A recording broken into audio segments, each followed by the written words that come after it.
Presiden Prabowo Subianto bersama 20 kepala negara lainnya jadi saksi sejarah penandatanganan gencatan senjata Hamas Israel pada KTT perdamaian Gaza di Sharm el-Sheikh di Mesir.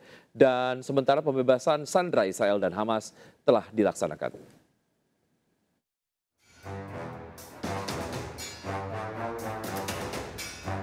Presiden Prabowo Subianto bersama 20 pemimpin dunia mendukung perjanjian damai Gaza yang ditandatangani Presiden AS Donald Trump, Presiden Mesir Abdel Fattah al-Sisi, Presiden Turki Recep Tayyip Erdogan, dan Emir Qatar Sheikh Tamim bin Hamad Al Thani di kota Sharm el-Sheikh, Mesir pada Senin sore. Donald Trump sempat menyebut nama Prabowo karena dinilai turut berperan dalam perjanjian damai Gaza. Dalam kesempatan ini, Trump memuji tuan rumah, Presiden Sisi Emir Qatar, dan Presiden Turki Erdogan yang ia sebut sebagai orang kuat. Presiden ke-47 AS ini menyatakan KTT Damai Mesir berlangsung sangat baik dan berhasil menyelesaikan konflik yang telah berlangsung selama 3.000 tahun. Sementara itu, sejak hari pertama kesepakatan gencatan senjata berjalan, total sudah 20 orang sandera telah diserahkan Hamas kepada Israel melalui Komite Palang Merah Internasional. Sebelumnya, kelompok pertama terdiri 7 orang sandera diserahkan Senin pagi waktu setempat, sementara kelompok kedua terdiri dari 13 orang sandera diserahkan beberapa jam kemudian. Terlihat iring-iringan kendaraan militer yang membawa sandera disambut oleh para kerabat. Sedangkan sebagai imbalan, total 1.950 sandera warga Gaza kembali ke keluarganya. Pelepasan sandera ini pun disambut jutaan warga Gaza dalam kesepakatan gencatan senjata. Pembebasan semua sandera baik hidup maupun meninggal berlaku dalam waktu 72 jam.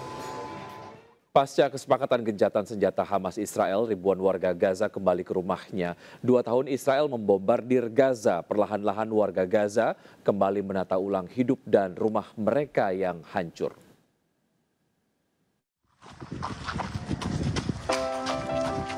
Seorang pria antusias berlari menuju rumahnya yang ia tinggal selama serangan Israel di kawasan Gaza Utara.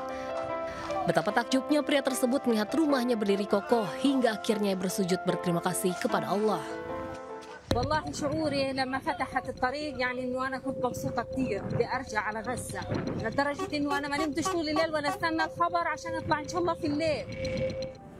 Namun tak semua warga Gaza pulang ke rumahnya dengan bahagia. Beberapa di antaranya tidak dapat menemukan rumahnya dengan utuh karena sudah rata dengan tanah. 2 tahun Israel menyerang Palestina hingga menghancurkan 70 hingga 80% bangunan di Palestina. Sejak diberlakukannya gencatan senjata pada 11 Oktober 2025, warga Palestina berjalan kaki dari kawasan perbatasan menuju ke rumahnya masing-masing. Mereka mulai membersihkan puing-puing dan perabotan rumah dan membangun ulang interior dalamnya. Perlahan-lahan, kini mereka kembali menata ulang rumah dan hidupnya. 2 kelompok remaja di Bukit Duri, Tebet, Jakarta Selatan kembali tawuran menggunakan petasan dan senjata tajam. Tak hanya membuat takut, tawuran juga mengganggu aktivitas warga.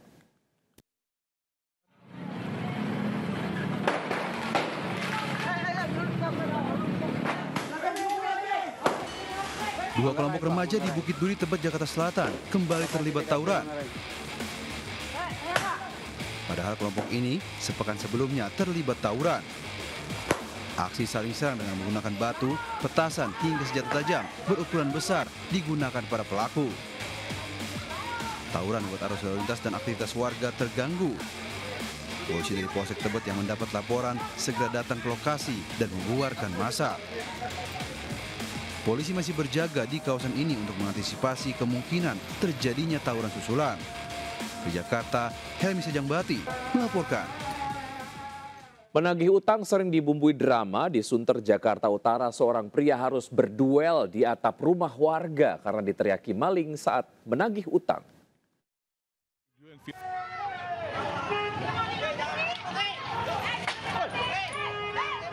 Inilah video yang viral di media sosial. Seorang pria bergulat dengan sejumlah warga di atap rumah yang berada di kawasan Ancol Selatan, Tanjung Priuk, Jakarta Utara.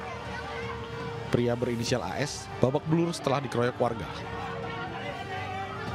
Arif Sugiono, pengurus RW 7, mengatakan sebelumnya AS datang ke kawasan rumah warga untuk mencari seseorang yang berhutang kepadanya. Namun orang dicari tidak berada di tempat, malah bertemu dengan seorang mantan rekan kerja yang pernah berselisih dengannya. Pertemuan itu pun memicu adu mulut dan kemudian saling pukul. Di tengah keributan, warga berteriak maling dan mengejar pelaku hingga menaiki atap rumah warga. Setelah berhasil ditangkap, AS diserahkan ke pihak kepolisian. Hingga kini, kepolisian dari Mapolsek Tanjung Priuk masih terus melakukan penyelidikan terhadap kasus ini. Dari Jakarta, Rizky Falufi, iNews melaporkan.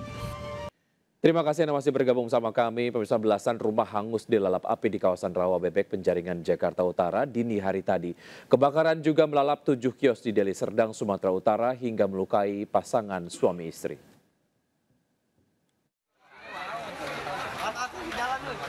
Kobaran api membuat panik hingga warga berusaha memadamkannya dengan alat seadanya di kawasan Rawabebek, Penjaringan, Jakarta Utara. Memadamkan karena ini dari rumah saya. Sementara sebagian warga mengevakuasi barang berharganya ke lokasi yang lebih aman. Diduga kebakaran dipicu korsleting listrik dari salah satu rumah kontrakan. Proses pemadaman berlangsung 2 jam dengan 22 unit damkar dan 110 personil pemadam kebakaran. Akibat kejadian ini, 2 warga menderita luka bakar saat membantu memadamkan api. Kebakaran juga melalap 7 unit kios di Jalan Kebun Kopi Deli Serdang, Sumatera Utara.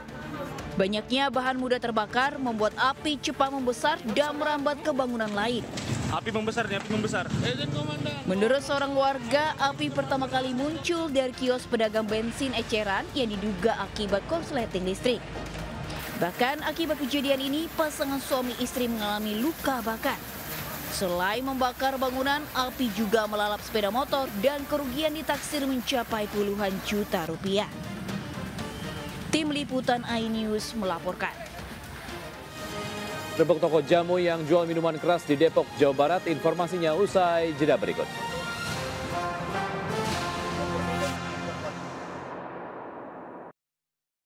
Mobil travel tabrak bagian belakang dam truk di kilometer 77 Purwakarta, Jawa Barat. Akibat insiden tersebut, 1 penumpang travel tewas di lokasi dan 9 penumpang terluka. Meninggal dunia, persiapan di evakuasi. Petugas Jasa Marga dan PJR Tol Cipularang mengevakuasi penumpang minibus travel yang tewas di Tol Cipularang kilometer 77 sekitar wilayah Sadang, Purwakarta, Jawa Barat. Evakuasi korban sempat mengalami kesulitan karena badannya terjepit bagian depan minibus usai menabrak dam truk. Selain menewaskan 1 penumpang minibus travel dan melukai 9 penumpang lainnya, kecelakaan ini mengakibatkan bagian depan minibus travel ringsek.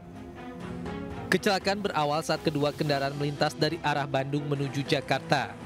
Di lokasi kejadian, minibus travel yang berjalan di belakang dengan kecepatan tinggi menabrak bagian belakang dam truk. Korban tewas maupun luka dibawa ke Rumah Sakit Abdul Rajak, Purwakarta. Sedangkan kendaraan minibus travel dan truk diamankan di Pul Derek Jasa Marga di depan gerbang tol Jatiluhur, Purwakarta. Kasus kecelakaan sudah dilimpahkan ke unit laka lantas Polres Purwakarta. Sementara itu, aksi pencurian truk di Kabupaten Bekasi, Jawa Barat berakhir tragis. Pelaku yang kabur membawa truk malah menabrak sejumlah lapak PKL dan picu percikan api.